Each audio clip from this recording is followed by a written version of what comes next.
YSR Congress party అత్యంత క్లిష్ట పరిస్థితిలో ఉంది. ఆ పార్టీ మొన్నటి ఎన్నికల్లో తుడిచిపెట్టుకుపోయింది. అయితే కొంతమంది నేతలు పార్టీని వీడారు. మరికొందరైతే సైలెంట్గా ఉన్నారు. అయితే కొందరు నేతల తీరుతో ఇప్పుడు పార్టీ ఇబ్బందిలో పడుతుంది. శ్రీకాకుళం జిల్లాలో వైసీపీ నుంచి సస్పెండ్ అయిన ఎమ్మెల్సీ దువ్వాడ శ్రీనివాస్ చేసిన వ్యాఖ్యలు కలకలం రేపుతున్నాయి. ఏకంగా ఆయన 2 కుటుంబాలను టార్గెట్ చేశారు. సామాజిక అంశాన్ని తెరపైకి తెచ్చారు. తెలుగుదేశం పార్టీతో పాటు వైఎస్ఆర్ కాంగ్రెస్ పార్టీని సైతం కెలుకుతున్నారు. తన సామాజిక వర్గానికి చెందిన టీడీపీ ఎమ్మెల్యే కూన రవికుమార్కు మంత్రి పదవి రాకుండా కుట్ర జరుగుతుందని ఆరోపించారు. ఈ కుట్రలో ధర్మాన, కింజారాపు కుటుంబాల హస్తం ఉందని సంచలన ఆరోపణలు చేశారు. తనపై సస్పెన్షన్ కాదు కానీ పార్టీ నుంచి బహిష్కరించేలా చేయాలని సవాల్ చేశారు. తద్వారా వైఎస్ఆర్ కాంగ్రెస్ పార్టీ పెద్దల అభయం తనకు ఉందని సంకేతాలు పంపారు. దువ్వాడ శ్రీనివాస్ దశాబ్దాలుగా రాజకీయం చేస్తూ వచ్చారు. దువ్వాడ శ్రీనివాస్ యువజన కాంగ్రెస్ ద్వారా పొలిటికల్ ఎంట్రీ ఇచ్చి చాలాసార్లు ఎమ్మెల్యేగా పోటీ చేసి ఓడిపోయారు.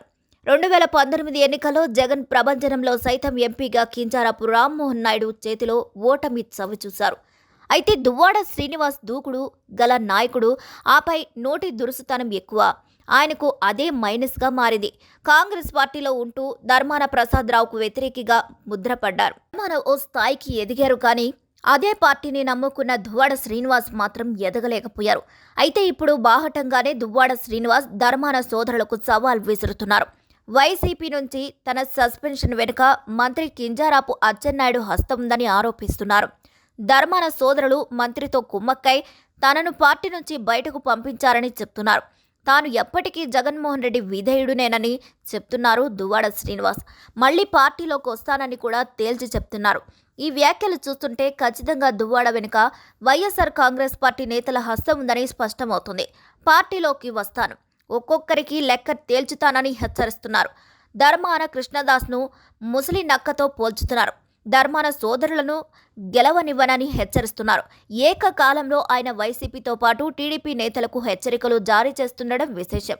అదే సమయంలో తన సామాజిక వర్గ అంశాన్ని తెరపైకి తెస్తుండడం కూడా పక్కా ప్లాన్ ఉందని, స్కెచ్ ఉందన్న అనుమానాలు కూడా వ్యక్తమవుతున్నాయి.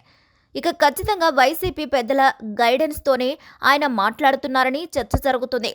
ఇక వైఎస్ఆర్ కాంగ్రెస్ పార్టీలో ధర్మాన ప్రసాదరావు యాక్టివ్గా లేరు. ఈ హైకమాండ్ కోరుతున్నా ఆయన పెద్దగా స్పందించడం లేదు. మరోవైపు ధర్మాన కృష్ణదాస్ పార్టీ జిల్లా పగ్గాలు చూస్తున్నారు. ఇటువంటి పరిస్థితిలో ధర్మాన సోదరులకు చెప్పాలని జగన్మోహన్ రెడ్డి భావిస్తున్నట్లు సమాచారం. ముఖ్యంగా వారు పార్టీలో ఉంటూ టీడీపీతో అవగాహన చేస్తున్నారన్న అనుమానం ఉంది. ముఖ్యంగా కింజారాపు కుటుంబంతో వారిని అవగాహన ఉంది అనేది ప్రధాన వాదన. పార్టీ అధికారంలోకి వస్తేనే వారు యాక్టివ్గా ఉన్న విషయాన్ని జగన్ గుర్తించినట్లు సమాచారం. అందుకే ప్రత్యామ్నాయ రాజకీయాలు చేయాలని భావిస్తున్నట్లు తెలుస్తోంది. అందులో భాగంగానే దువ్వాడ శ్రీనివాస్కు గ్రీన్ సిగ్నల్ ఇచ్చినట్లు సమాచారం.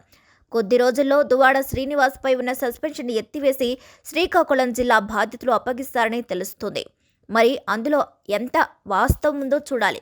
మరి ఈ వీడియోపై మీ అభిప్రాయాన్ని ఖచ్చితంగా కామెంట్ చేసేయండి. మరిన్ని వీడియోస్ కోసం మా ఛానల్ని లైక్ చేయండి, షేర్ చేయండి, సబ్స్క్రైబ్ చేయండి.